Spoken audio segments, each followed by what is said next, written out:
Welcome to Summit. In this video, we will show you how to file a claim from the mobile app. Log in to your account.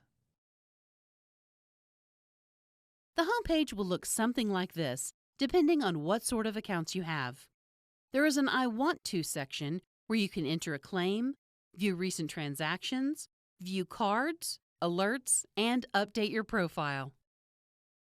To enter a claim, fill in the required information such as claimant, service dates, the plan you're filling a claim against, the amount, provider, description of service, and any notes you want to add.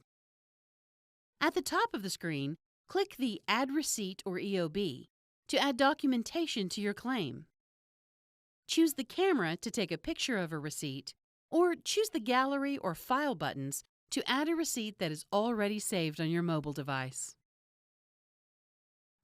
Once you're finished filling out all the information, click the Submit button.